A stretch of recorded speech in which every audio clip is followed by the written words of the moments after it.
the top at 6. He's accused of threatening to kill a congressman. Now a judge says this man is a danger to the community. Good evening to you. Regina is off. I'm Janet Roach. And I'm David Allen. Wallace Godwin is charged with threatening to murder and assault Congressman Scott Taylor. Today, a federal judge declined Godwin's and request to be removed. He will stay behind bars. 13 News Now reporter Chanu Her is live outside of Norfolk Federal Court tonight. Chanu.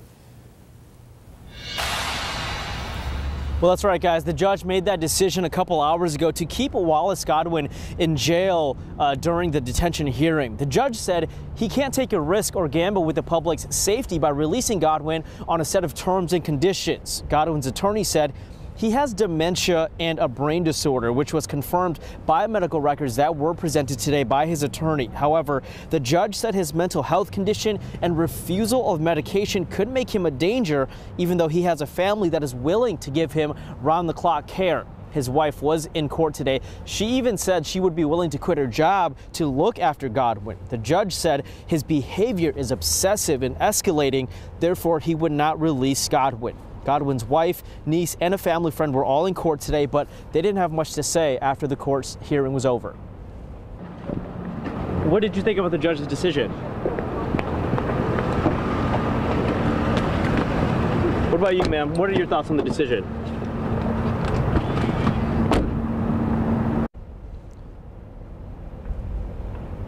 Now, we did also learn in court today that Godwin last month called Scott Taylor's office and threatened to kill Virginia Beach Mayor Will Sessoms because he was upset about road conditions near his home. Now, I did reach out to the city for a statement or if they had anything to say about that, but I have not yet heard back or gotten a statement. Live in Norfolk, Chanu Her, 13 News Now.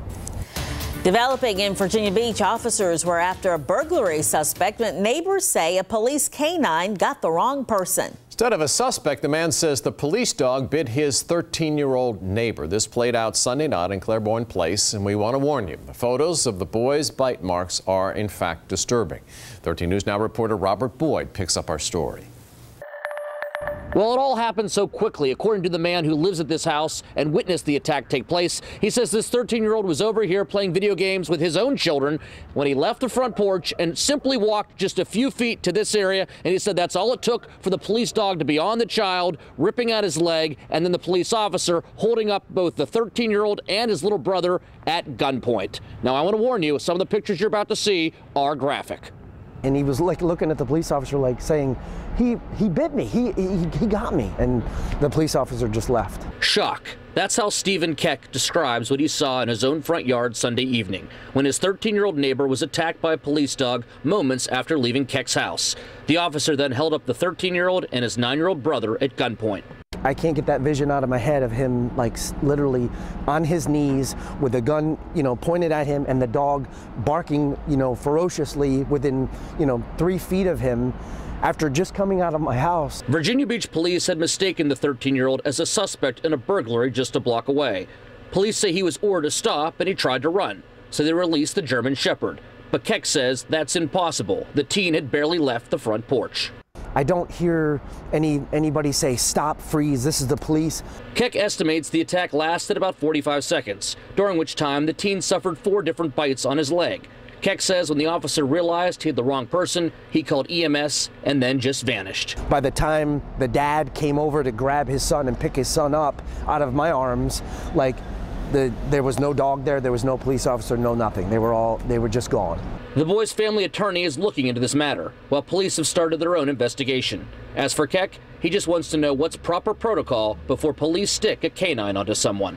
I thought that there was a requirement before you release the dog to have to identify, stop and make sure you have the right person. The parents of this 13-year-old decided not to speak with us on camera, but they did tell us off camera that he did miss school today. He is on crutches, but the good news, he is expected to also make a full recovery. In Virginia Beach, Robert Boyd, 13 News Now. The officers who shot and killed a man in Norfolk are cleared of any wrongdoing. Prosecutors called the officers' actions justified when they shot a man in Ocean View last summer. 13 News Now has been covering the story since it broke last summer. An investigation reveals someone saw a man with a weapon and called 911. That's when they say Tyson Williams locked himself in an apartment. When he came out, he shot an officer in the chest. They fired back, killing Williams. The officer who was shot is okay. He's crediting his bulletproof vest with saving his life.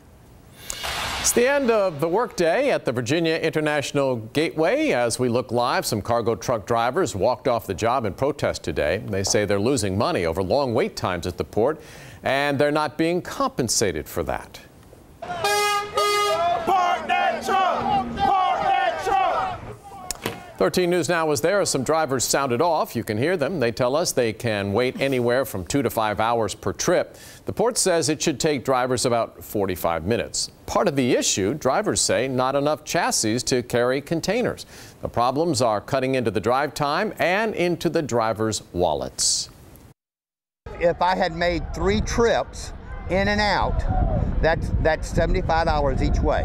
Sitting here all day for one box cuts out all the other trips. All right, we reached out to the port. They tell us 800 new chassis are on order. New staff are being brought on as well. The port also implemented truck reservation times at Norfolk International Terminal. They will be rolled out to Virginia International Gateway by the summer. VDOT's new addition to the Jamestown, Scotland ferry is on track to be delivered this summer. That's according to a progress report released today. And they showed us this picture of the Powhatan. The ferry is under construction right now in Pascagoula, Mississippi. It can carry 70 cars and 500 passengers between Jamestown and Surry County. The new ferry replaces the Virginia, which was built when Herbert Hoover was president.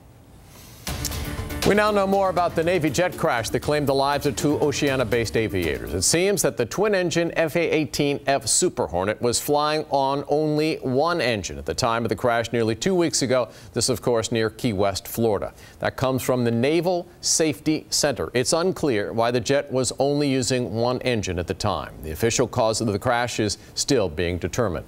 Lieutenant Commander James Johnson and Lieutenant Caleb King of VFA 213 were killed. Oceana will hold a private memorial service for them on Friday.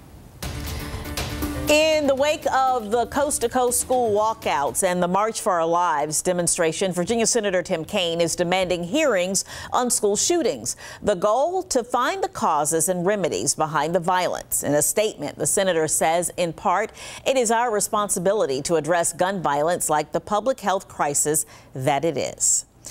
Live now to Hampton. Time is running out for school leaders to approve their budget. State law says they have to have everything squared away by April 1st. The school board will talk about the $201 million plan tomorrow. It brings mixed news. The budget includes a 2% raise for most staff members, but cuts dozens of positions.